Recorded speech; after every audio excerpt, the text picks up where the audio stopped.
আসসালামু আলাইকুম। আগেও কিছু ভিডিও দিয়েছি, আর এটা একবার শেষের ভিডিও। এটাই মনোযোগ দিয়ে শুনবেন সবাই। তো এবার যাওয়া নিয়ে আমি তো সব আগে পরিচিত দিচ্ছি। এবার বলি, আমি ঢাকায় অটো চালাতাম। অটো চালায় বাসায় গেছি কোনাবাড়ি 12 তারিখ ডিসেম্বর। আগে বেতন পাইছি 8 তারিখেই। আমার সবসময় তার একটা জয় করার কথা বলার সাহস করি না, কারণ আমি সবসময় তার ভয় করি। ভয়টা মায়ের দূর এগুলো কোনো ভয় না, মানে মানসিক একটা যে ভয়, সেই ভয়টা আমি সবসময় তারে করি যে তার সাথে বেশি অত্যাচার করলে সে যে কোনো মুহূর্তে আমার ছাড়তে বাধ্য হবে।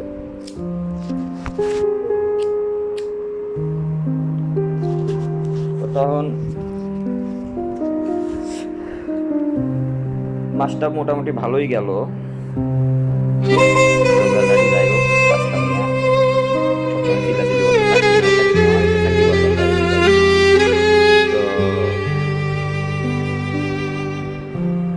26 তারিখ রাতে তার ব্যাগে 10 টাকা ঘুরতে গেছিলাম। 10 টাকা মাত্র, সিগারেটের সব টাকা ছিল না তো বলে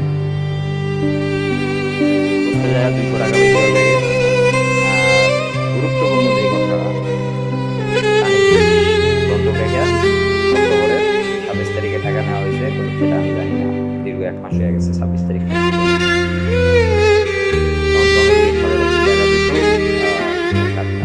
সকালে সে অফিস যাবে শুক্রবার।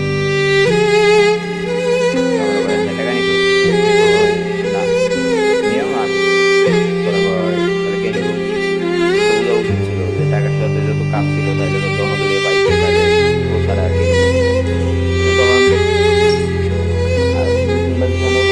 আমার বারবার বলছে, তখন আমি বলছি টাকার সাথে কি ছিল। তখন সে আমারে বলে কি ছিল ছিল, তাইলে এটা কি মানবেন?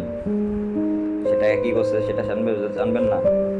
আমি তার কাছে বারবার লাইসেন্সের জন্য টাকা চাই, সে দেয় নাই। লাস্ট পর্যায়ে কইছি যে আমার 10,000 টাকা দাও, আমি আর ঢাকা ঢোকা যাবো না, কাজ কাম যেহেতু নাই, অনেক সমস্যা, তাহলে এদিকে টুকটাক ব্যবসা করি। এটা কি বলা অন্যায় ছিল? সে দিবে না। তার বাবার দিছে, এটা পরে আমি শুনছি। তুমি তোমার বাবার দিতে পারবা, তার সাথে তুমি সংসার করবা, তার সাথে তুমি কোনো কিছুই শেয়ার করো না, তাও যদি তখন এভাবে এবার দিন গেল। বাড়ি একটা বাড়ি মারছিলাম, একটা মোটা বাইক ছিল, ওইটাই বাড়ি হাতে কান্নাকাটি করছে। ওইটা আমি নিচে তো গেছি, যাওয়ার পরে আইসা দিয়ে সে ব্যাগ গুছাইছে, চলে যাবে।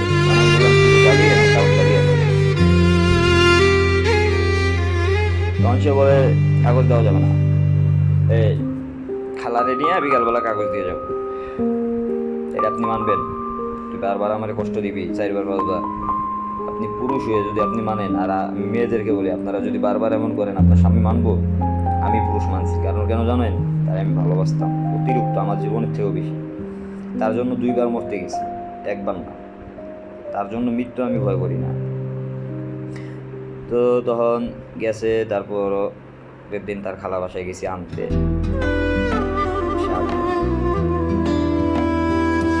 পাই নাই, খালার কাছে বই গেছে, যাই তাদের কাছে গেছি। পরে আমি গেলাম জানি যাবে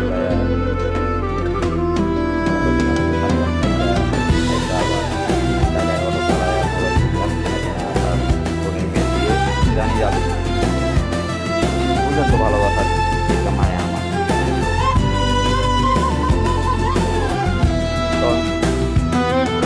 সে উল্টা কথা বললো, বাসায় বেশি কথা হয় না।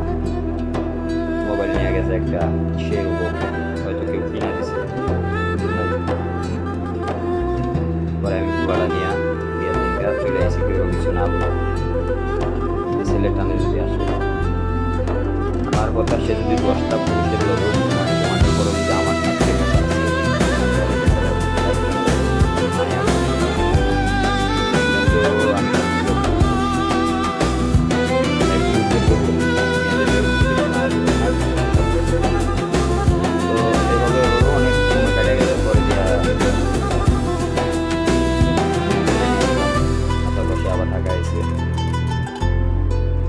তারপরে তারে আগে সিমে মেসেজ দেওয়া লাগে, তারপর আনব্লক করে।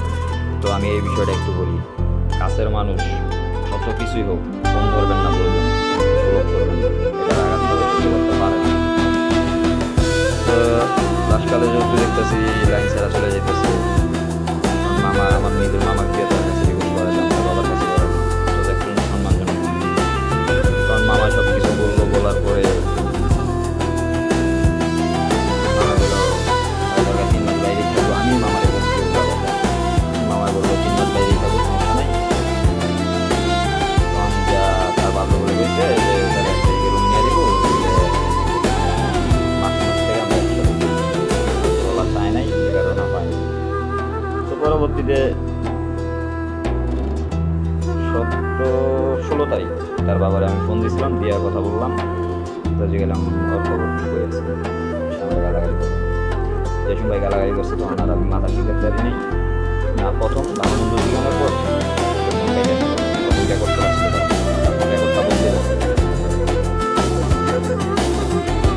বন্ধ করার পর 20 মিনিট পর ফোন দিচ্ছে আমার গাড়িতে একজন যাত্রী, যাত্রীরা সব শুনছে, যাত্রীরাও বলছে যে এগুলো ঠিক করে করে দিয়া। সে যেমন খাঙ্কির গলা বলছে, তখন আমার মাথা ঠিক হয় নাই, তখন আমি উল্টাপাল্টা গালাগালি শুরু করে দিছি। তার ভিত্তিতে কথা একটা বলছিলাম যে মায়ের কি ব্যবসা না পাইছে, কথাটা বলা যদি অন্যায় থাকে আপনার আমার জুতা দিয়ে দিয়ে। তখন কয় তুই ছবি চাচ্ছিস কেন? তখন আমি ওর ছবিটা আমি কোনো জায়গায় ছাড়ি নেই, আপনার মেয়েরই পাঠাইছি, আপনার মেয়ের ছবি। তো এখন ছাড়বো, যদি পারেন আমার বালগুলা ছিঁড়া দিয়ে আজকে থেকে বাল আমি বড় করবো, ডাইরেক্ট এভাবে বলার পরে অনেক ভাষা খারাপ করার পরে প্রায় 48 মিনিট কথা কইছি, বলে ফোন কাইটা দিছি জিত করে। আমি কাইটা দেওয়ার পরে 18 তারিখ ও আমার সাথে বেলা 5টা বাজে ওর মোবাইলে আমি স্ক্রিনশট মাইটা দিছিলাম আইডিটা, যে আইডিতে ওর 3টা ছবি আমি ছাড়ছি ওর বাপের লগে জিত করে, যে এখন সার মোবাইল ছিলেন, তাও ওর মোবাইল থেকে স্ক্রিনশট নিয়ে শাড়ি বলা শাড়ি ভিডিও, যে ভিডিও মানে শাড়ি পরে করছে, যে জীবনে আমি কইলেও শাড়ি পরে নাই, না করে কারণে শাড়ি পরে। আর এইদিকে আমি তো বুঝি না আর ভিডিওগুলো কি বানাইছে জানেন, যে পরিবর্তনটা ভালোই হবে, বিশ্বাস করে এখন আর তোরে মনে পড়ে না। আর 3 নাম্বার ও চুলগুলো কাটছে, এই দিক থেকে ওর উপরে থেকে আমার মনটা উঠে গেছে। তখন বললাম শালা যার জন্য এত পাগলামি করি সেই পাগলামির মূল্য দেয় না, তাহলে আর কী করবো, সরে যাই। বাধ্য করলাম যে নিজে দোষী হয়ে তারে ভালো থাকাই, নিজে দোষী হইলাম, তারে ভালো করে দিলাম। যদি এতে ভুল থাকে আপনার জুতা দিয়ে মারবেন। যার জন্য সারাটা জীবন আমি শেষ করছি, আমার 10 টাকা নেই, আমার রুমের মাল সাবানা যা আছে সব তাদের বাড়ি, জায়গা নিছি তাদের আন্ডারে, সেটা তারা তারপরেও কয় সে জায়গায় আমার 1 টাকা নেই। আমি আল্লাহর কাছে বিচার দিছি, যদি আমি পয়সা থাকি আর আল্লাহ আমার এই রোগ থেকে মুক্তি দেয়, আল্লাহ যেন এই জমিনে ওর বিচার আমারে দেখায়। আপনারা কথাগুলো শুই না, তারপর আমারে খারাপ মন্দ কমেন্ট করবেন ভাই। আর ওই নারী আমার ভিডিও প্রবেশ করতে পারবে না, কারণ প্রাইভেসি মারা আছে। আর এমন মারছি রিপোর্ট কইরা তারপর ব্লক করছি, ওর আইডি দিয়ে কোনো দিনও ঢুকতে পারবো না।